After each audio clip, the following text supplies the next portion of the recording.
Messieurs, bonsoir. Bonsoir. Pour cette interview au cœur du SVBD. Je crois que c'était le moment pour fêter cette montée afin d'interviewer les deux personnes là, qui sont à la tête de cette machine, que je dirais, de ce club historique qui est le Saint-Vallier Basket Drôme. Hein, et on va rentrer tout de suite dans le vif du sujet. On peut pas les voir avant les questions, non? Donc, Patrice, tu vas me présenter Jean-Louis. Ça aurait été plus facile de me présenter moi, mais bon. Et ben c'est pour ça, on va se jouer à ce petit jeu-là. Tu vas me présenter Jean-Louis. Jean-Louis, d'abord, c'est un Saint-Valliérois de souche. Donc c'est le plus important. C'est mon cadet, puisqu'il a 4 ans de moins que moi, je crois. Mais 4 ans dans les équipes de jeunes, on ne se voyait pas trop. Mais dès qu'on est arrivé dans les équipes seniors, c'est vrai qu'on a beaucoup joué ensemble. Il jouait à l'époque, on appelait ça les postes 4 maintenant, mais nous à l'époque c'était poste, on appelait ça poste, la roulette. Et par contre, il était spécialiste pour rentrer. Quand il fallait casser quelqu'un, on l'appelait Jean-Louis. C'est gentil. Voilà. moi je me rappelle de Jean-Louis qui partait de chez lui avec un plâtre et qui allait quand même jouer en enlevant son plâtre. Moi j'ai les mêmes anecdotes, mais bon, pour le présenter lui, et c'est aussi quelqu'un de très investi dans le club. Parce qu'il est comme moi, il est chef d'entreprise, donc c'est pas évident. Alors il a une entreprise d'électricité à Saint-Vallier et très investi. Je cherche un peu à savoir, c'est surtout dans l'association maintenant qui est séparée par rapport, je pense que la question sera posée tout à l'heure. Mais le club, il y a la partie amateur qui est énorme avec 20-25 équipes, 400 licenciés. Et voilà, et donc ça c'est son rôle, et ça par contre il s'est beaucoup investi, et il a arrêté le basket bien longtemps avant moi. Alors je ne sais pas si c'est à cause du basket ou de son entreprise, mais voilà, donc quelqu'un de très investi et très intègre. Par contre, pour beaucoup de personnes qui le connaissent, Patrice, pour arrêter avant toi, c'était assez facile, parce que encore l'année passée, tu avais encore une licence. Ah, moi j'ai fait l'objectif d'aller jusqu'à 65, donc D'accord. Et je repars la saison prochaine, ça c'est sûr. Mais bon, pour l'instant, on présente Jean-Louis. Ok. Jean-Louis, toi, tu vas nous présenter notre cher président Patrice. Alors, Patrice Péricard. Patrice Péricard, le nom, Patrice Péricard est rattaché aux établissements Baird, on va dire ça. Patrice Péricard, je le connais, j'allais dire, depuis plus de 40 ans. 40 ans avec Patrice, et on ne va pas parler de souvenirs, c'est vrai ce qu'il a dit, effectivement. On se côtoyait peu, mais ça fait plus de 40 ans qu'on se connaît. Ça, c'est énorme. Et c'est une personne, si je suis là aujourd'hui, c'est une personne qui s'investit, qui est un fonceur, qui est un ambitieux, qui est très bien, qui a fait marcher une entreprise. Moi, je le connais professionnellement aussi.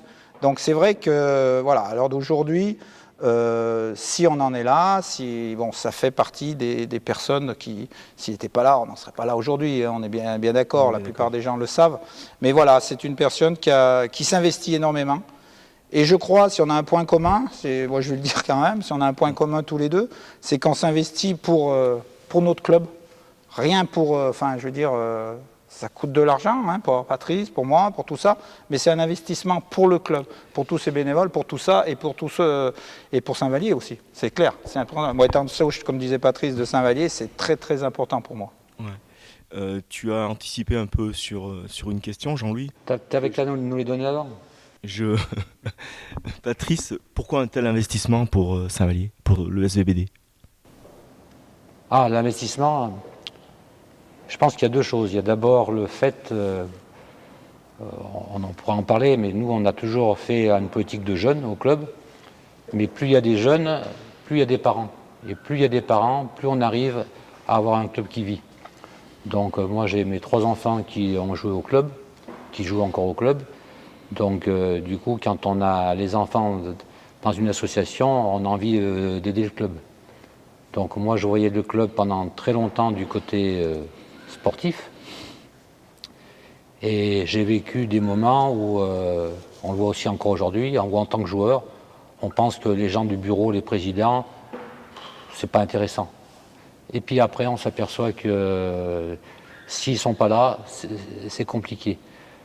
Donc le tel investissement, c'était parce qu'il y avait les enfants au club, Mais le plus gros des investissements en tant que président, c'est pour remercier tout ce que j'ai fait au club avec Roger Vallon à l'époque, puisque moi j'étais à l'école avec le fils d'André Brunet qui était président, et ensuite j'ai été coaché parce qu'on a fait toutes les équipes de Drôme-Ardèche, les sélections avec Roger Vallon, de Poussin à Cadet. On montait à 5 dans sa 4L, elle jouait dans les petits villages de l'Ardèche, et il m'a toujours dit, moi, tant que vous êtes là, je vous accompagne et tout. Et puis après, perdu de vue parce que il ne s'occupait pas du secteur un peu plus professionnel et adulte. Et quand il est venu me chercher, il y a 20 ans exactement, en me disant, on a des soucis au club, il nous faut quelqu'un, etc. C'était avant tout pour le remercier, quoi. J'avais passé tellement de bons moments avec lui. Les plus grands souvenirs, c'est quand on fait un sport, c'est souvent benjamin, cadet, minime, tout ça. Et c'est vrai, le fait qu'il a vraiment, il s'est donné, j'ai vu que c'était un vrai bénévole. Puis je l'avais oublié. Quand il est revenu me chercher, j'ai pas hésité. Et puis d'une manière générale, comme dit Jean-Louis, j'aime bien relever les challenges, les défis. Quand tout va bien, ça m'intéresse pas. Et comme le club était dans une mauvaise passe, c'était l'occasion de dire, voilà, c'est une bonne expérience pour moi. Jean-Louis, tu as quelque chose à rajouter par rapport pourquoi un tel investissement pour le SVBD? Un tel investissement pour le SVBD, moi j'ai attaqué le basket, j'avais 5 ans, je crois, 5 ou 6 ans. Ça, on était ensemble après, un an ou deux après, était arrivé. Patrice était avant moi, enfin, il était devant moi. Mais voilà, pareil, enfin, quand Patrice parle de Roger, c'est vrai que, bon, c'est pas, voilà, on va pas faire le débat là-dessus, mais c'est une personne qui, moi je suis venu au basket parce que c'était le neveu, c'était Thierry, son nom, Thierry, le neveu à Roger, qui m'a dit, viens jouer au basket, et c'est là. Pierre Dumontagne m'avait demandé de venir jouer au basket. C'est une petite anecdote rapide. Pierre Dumontagne, j'étais à l'école du Montagne, m'a dit, viens jouer au basket au gym Saint-Vallier. Et puis j'ai dit, oui, pourquoi pas. Et je rencontre Thierry qui me dit, j'ai un entraînement de basket. Et je suis monté, je me suis retrouvé à la GIA. Voilà, c'est un truc tout simple. Et là, j'ai rencontré Roger. Et Roger, c'est lui qui nous a accompagnés avec Patrice, tout ça. C'était l'ancienne génération. Et après, au SVBD, là, quand on s'est investi, il y a 20 ans, c'est clair, Patrice, il a été appelé. Patrice a été appelé pour venir prendre cette présidence. Il m'a appelé parce que j'étais parti pour des raisons X, de 3 ans, pas plus. J'étais parti, mais Patrice m'a appelé et il a appelé Dominique Thomas pour dire, voilà, je vais prendre la présidence, il faudrait que vous veniez avec moi pour m'aider, savoir si vous voulez. Connaissant Patrice, je dis ce que j'avais dit tout à l'heure, le connaissant depuis des nombreuses d'années, j'ai dit ok, l'investissement, et ce club, après c'est du basket, c'est l'investissement, pareil, moi quand je fais quelque chose, j'essaye de le faire à fond, on essaye de s'investir. Après, comme beaucoup d'autres, il n'y a rien de spécial, j'ai rien de fait spécial, mais voilà, c'est un investissement pour le club, quoi. Ouais, très bien. Donc voilà, je vais vous rappeler quelques petits souvenirs à travers quelques photos qui vont vous rappeler, je pense, de très bons souvenirs. Donc je vais commencer par Jean-Louis. Ça va. Les souvenirs, à mon âge, je perds la mémoire, moi. Jean-Louis, est-ce que ça te rappelle quelque chose? Oui, c'était de la N3, ça. La N3 à Beton. Il y avait notre ami, comment il s'appelle? Je ne me rappelle plus. Notre Américain, là, quand on faisait la fête Tony ensemble. Lewis. Tony, voilà, notre ami Tony. Après, contre qui c'était, je ne me rappelle pas. Je vais être franc. 1989 contre Ajaccio. Ah, c'est Ajaccio, là. Voilà, Ajaccio, exact. Et après, on était allé chez eux et on avait fini dans les vestiaires enfermés. Voilà, Ajaccio, c'est Ajaccio. C'était, voilà, on était enfermés. On avait gagné à Ajaccio, d'ailleurs, et là aussi. Mais on a été enfermés dans les vestiaires pour pouvoir reprendre l'avion. C'était quand même une belle histoire. Patrice, quelle année? Tiens, je me vois aussi sur la photo à droite, je n'ai pas fait exprès. On voit que notre président, il a joué au basket et ce n'est pas le cas de tous les présidents. Oui, je vois. C'est pas Gomez? Non. En tout cas, je vois Nicolas Forel derrière, le 12. Ouais. Mais alors ça, je ne sais pas. Et à qui? Le béton. Et à qui? Quand même, il faut savoir, Pierrot, que je me suis amusé à compter avant de venir. D'accord. Tu sais combien j'ai fait de matchs de basket, à peu près? C'est moi qui pose les questions maintenant. D'accord. Patrice, on va dire que tu as au moins... Réponds spontanément. Combien de matchs de basket j'ai pu faire? Et je pense que je ne trompe pas bien. Je dirais 1500. Ouais, 1375. Ah, c'est bien. Je pensais pas que j'avais un peu de détente, mais bon, c'est bien. Ok. Je pensais une photo. Ça, c'était contre Girlin-Mouche. Voilà. Ouais, mais On va redonner une photo t'aurais pu à trouver des notre photos. ami, toujours Patrice. On reviendra sur Jean-Louis après.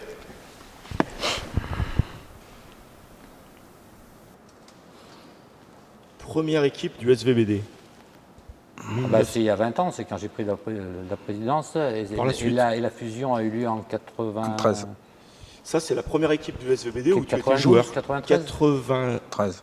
92-93. Ouais. Oui, c'est ça, il y a M. Micou, je reconnais Thierry Bonnet, Fargue, Raphaël Charot. Je dirais même 93-94 exactement. 93-94, puisque Oui. ensuite il il va y avoir le.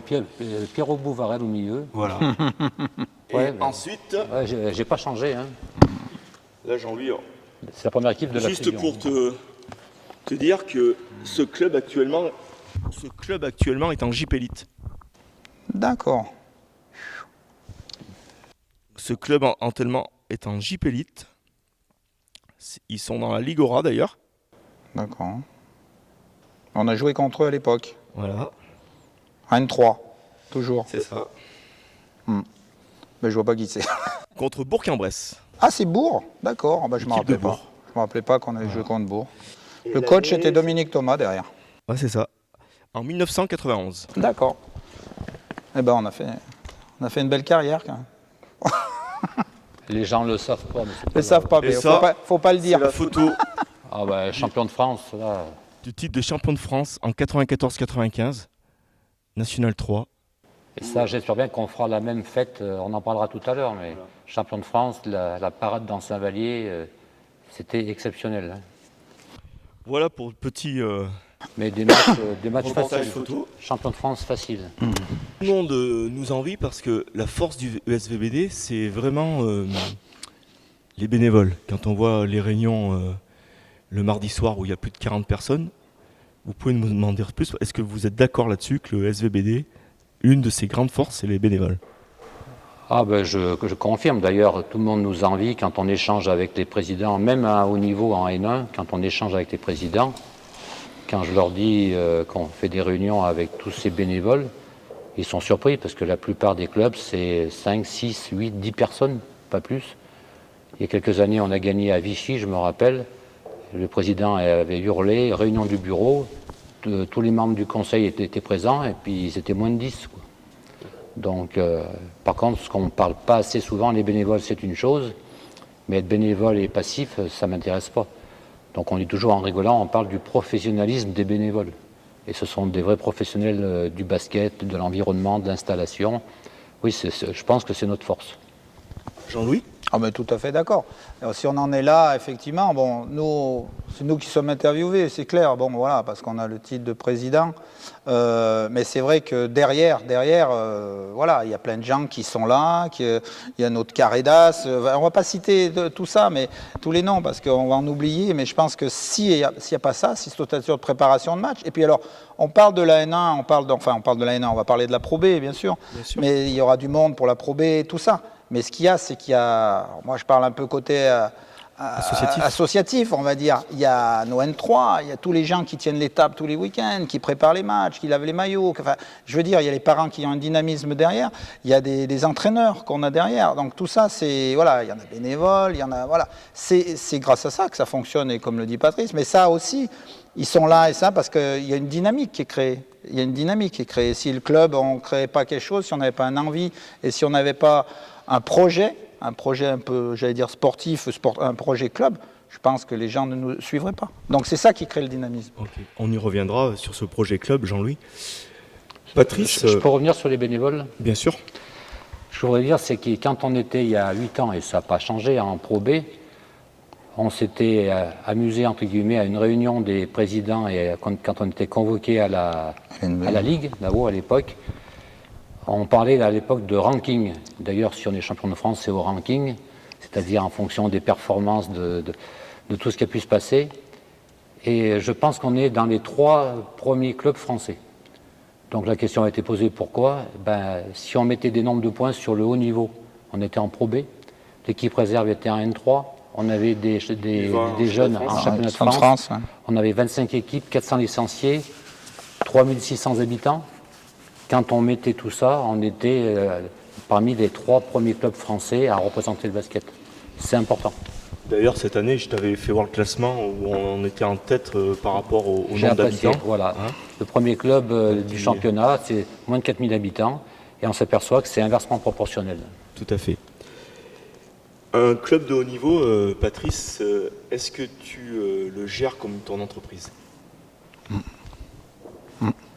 Ah, la question est difficile. Tu m'aurais parlé du club en général, je t'aurais dit c'est plus compliqué à gérer un club parce que gérer des bénévoles, il faut savoir mettre la main dans le dos. Maintenant qu'il y a la partie professionnelle, c'est plus facile à gérer des professionnels. Il y a la notion de salaire et donc de responsabilité et de hiérarchie. Mais sur le plan amateur, ce qui est le plus gros de l'équipe, c'est plus dur parce qu'il faut gérer des gens qui sont bénévoles et donner des ordres à des bénévoles, c'est pas évident. C'est ma fonction. C'est compliqué. Ouais. Jean-Louis, par rapport à ça, c'est pour ça que j'ai confié ça à Jean-Louis. Donc Jean-Louis, par rapport à ça. Oui, voilà. Non. Moi, bon, voilà, comme dit Patrice, la Pro B nous a fait beaucoup. La première partie de Pro B, les 7 ans de Pro B nous ont fait beaucoup évoluer. Moi, j'ai appris, il y avait Dominique qui était juste avant moi, qui est resté 1 an.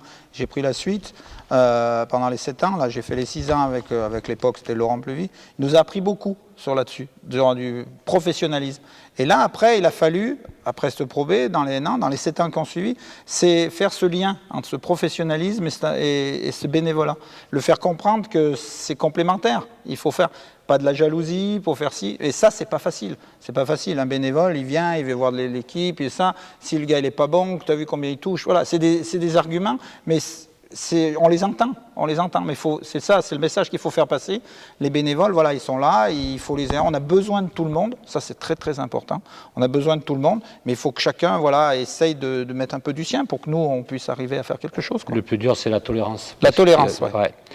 Un bénévole va plus facilement accepter qu'un jeune bénévole puisse louper un shoot, mais un professionnel, il n'a pas le droit.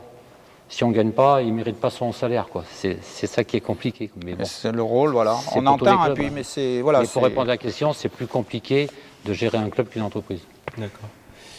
Jean-Louis, tu as parlé des jeunes. L'année prochaine, en Pro B, on va être obligé d'avoir un centre de formation qu'on va agréer par la suite. Oui. Et les nombreuses équipes, tu peux nous en parler un petit peu? Oui, tout à fait. On avait un centre de formation qu'on avait fait agréer dans la première tranche. Je reviens toujours un peu en arrière, c'est pas l'histoire de revenir en arrière, mais et ce centre de formation, ce qu'on a fait, et Patrice, là-dessus, on était d'accord sur le principe, c'est qu'on a essayé de le continuer malgré l'agrément. On a investi pendant des années, enfin c'est un investissement du club, de Patrice, dans les sponsoring, tout ça. On a vendu ça parce qu'on a essayé de continuer ce centre de formation, malgré qu'on ne soit plus en Pro B, pour attirer, pour faire une évolution du club. Et ce qui a bien marché avec des gens, des entraîneurs très compétents, des choses comme ça. Et là, on a une ossature, on a une structure qui nous permet, à l'heure d'aujourd'hui, étant donné qu'on monte en Pro B, de demander tout de suite notre dossier. On va faire ce dossier, on va essayer de labelliser ce centre de formation. Alors, effectivement, on a 1 an, d'après les règles, hein, qu'on a 1 an pour le mettre en place, mais on est prêt. Alors, il y a des petites modifs à améliorer, il y a des gens à trouver à cause des diplômes qu'il faut mettre, mais voilà, ce centre de formation, il est primordial pour nous. Il est primordial. Alors, on pourrait s'en passer. Je pense qu'on en a parlé avec Patrice lors d'une réunion. On peut s'en passer. C'est un coût, Patrice le sait aussi bien que moi. C'est 100 000 € d'amende. Voilà, c'est 100 000 € d'amende. C'est quand même pas négligeable, mais on va essayer de faire ça. Tout ça va nous permettre, je l'espère, dans 2 ans, quand on sera encore en Pro B, d'être pas obligé d'avoir des joueurs de moins de 23 ans, c'est ça?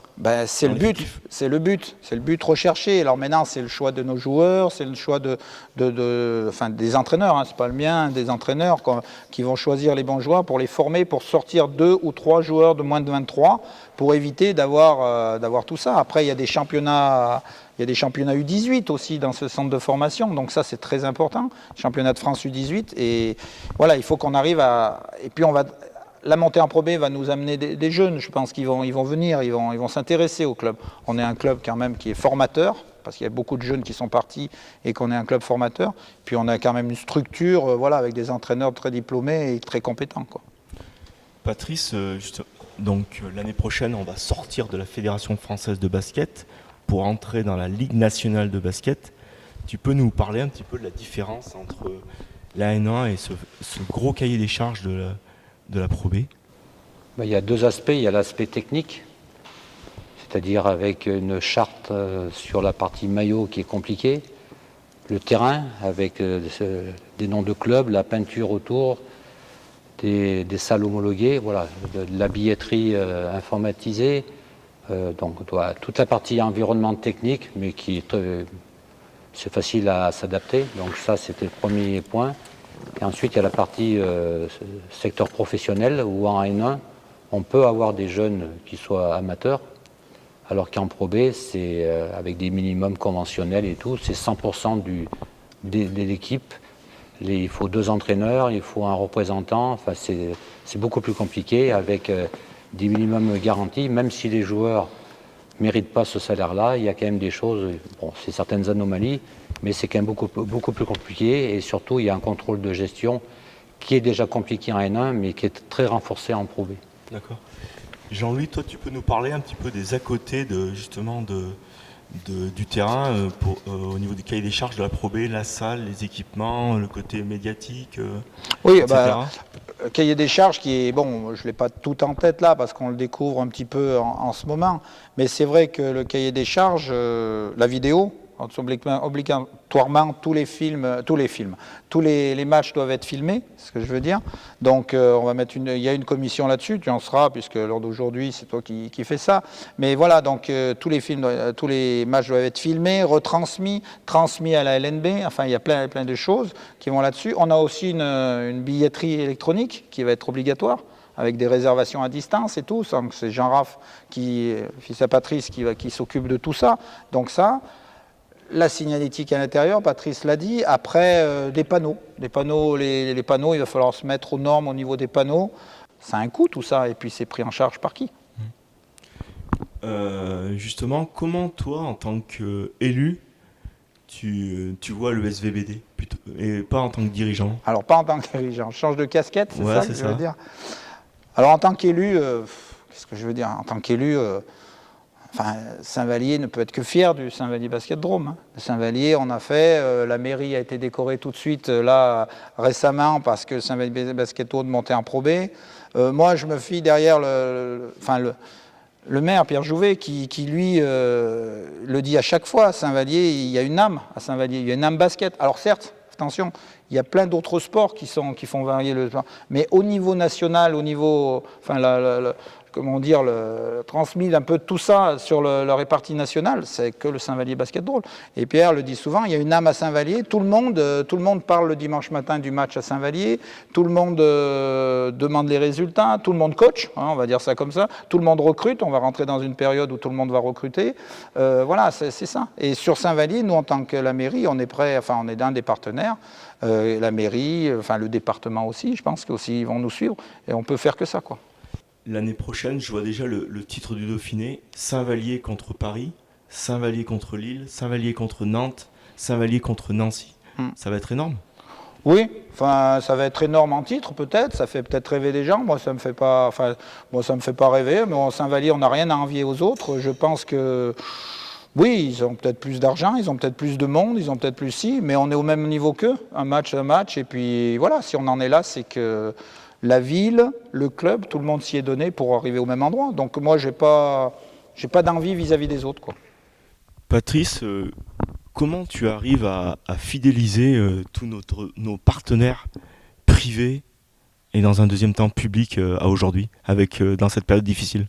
Il y a plusieurs remèdes. Le premier que je ne te dirai pas, parce que sinon, c'est la concurrence qui va les prendre. Donc il y a des petits secrets. Mais c'est essentiellement, d'abord, présenter un bon spectacle. Parce que si tu présentes une équipe qui fait que perdre, c'est pour ça que des fois on se pose la question avec Jean-Louis, est-ce qu'il vaut mieux jouer les premiers rôles, une division en dessous, ou être en bas de tableau en dessus? On a vécu ça, on a vu les deux, et c'est vrai que la saison qu'on vient de passer avec plus de 20 victoires, pour des présidents, c'est facile. Mais pour fidéliser, il y a la partie spectacle pour une grosse partie des sponsors. On a un tissu d'artisans locaux qui vivent pour le basket, donc ceux-là, ils viennent parce qu'il y a une ambiance, on parle du chaudron de Saint-Vallier, mais les gros sponsors qui nous suivent pour la Pro B, c'est du business. Il faut échanger ensemble, le club des partenaires, c'est de mettre les gens en relation et c'est mon rôle. Jean-Louis, pour parler du staff technique autour de cette équipe première cette année, qu'est-ce qui en a fait la réussite ou on est arrivé à notre objectif de justement cette montée en Pro B? L'esprit d'équipe, tu peux nous en dire plus sur Oui, sur la les chance, moi je peux en dire, Patrice peut en dire autant, pareil, parce qu'on a été tous les deux, plusieurs, tu en fais partie un peu, quand consulter certaines personnes, on a monté cette équipe, on a fait un choix, je vais vous dire, on a fait un choix en fin d'année dernière quand même, parce que garder seulement 2 joueurs, on a gardé 2 joueurs sur l'année passée. Donc, et on a tout renouvelé, les coachs. C'est pas qu'on n'était pas mécontent de ceux qui y étaient. La saison a été un peu compliquée, il y a eu le Covid aussi qui était rentré dedans. Mais il fallait faire un choix. Au bout d'un moment, il y a des cycles. D'ailleurs, c'est les sportifs le savent bien, c'est des cycles. Donc voilà, il fallait changer à un moment et le choix a été fait de changer l'entraîneur et changer l'équipe. Et dans les choix que Patrice a fait, je pense qu'on a fait le bon choix d'entraîneur. C'est ce qui a créé ce dynamisme. Ça a été long, on est clair.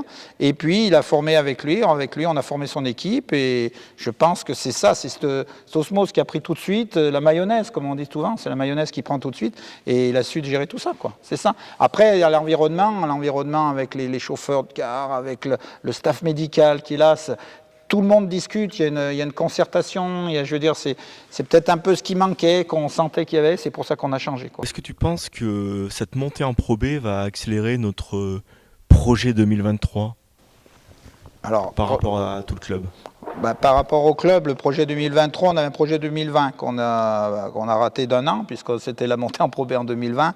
Le Pro B 2023, c'est de rester bien sûr en Pro B et de structurer encore plus. Voilà, c'est de structurer, donc par la norme, parce que Patrice en parlera, mais il y a la charte, ce qu'il disait tout à l'heure, il y a une charte d'engagement de salariés complémentaires, enfin bon, il le connaît mieux que moi, sur la structure de l'équipe première, mais c'est le reste, derrière, centre de formation, c'est l'embauche de ça, tout ça. Mais cette montée en Pro B, oui, je pense que ça va nous aider à faire ce projet 2023. Ouais. Justement, Patrice, par rapport à ton expérience de cette année en Pro B, qu'est-ce que tu vas améliorer dès l'année prochaine? Je pense qu'on a déjà amélioré cette année. L'expérience de la Pro B, on s'est aperçu que c'est pas parce que tu as tel joueur qui est bon ou que tu vas gagner un championnat. Cette année, je reviens un petit peu sur la question qui a été posée à Jean-Louis, il faut trouver les role-players. Les role-players, c'est-à-dire qu'on ne prend pas un joueur comme ça. Il faut savoir comment l'amalgame va prendre avec le complément. Et toute l'équipe doit être complémentaire et chacun doit avoir un rôle précis. Donc du coup, il y a une hiérarchie qui va se faire. Il y a des joueurs qui savent qu'ils doivent rentrer pour telle façon de jouer.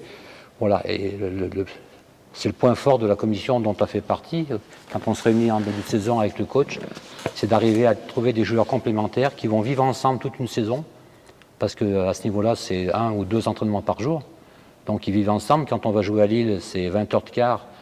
Donc les gens, ils se côtoient et il faut qu'ils s'entendent. Et je pense qu'on a réussi cette année. Quand on est descendu de la Pro B, c'était un peu à cause de ça, c'est qu'on avait des bons joueurs, mais c'était des éléments individuels.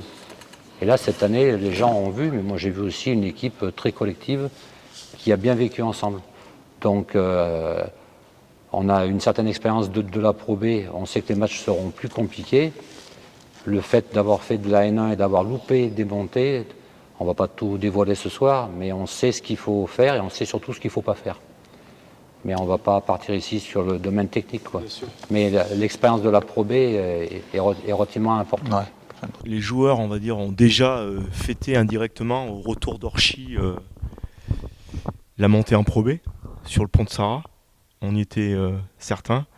Est-ce qu'il y a quelque chose qui va être prévu dans Saint-Vallier? On avait prévu début mai, fin mai, et là, donc, je crois qu'on sort du Covid, du confinement le 9 juin.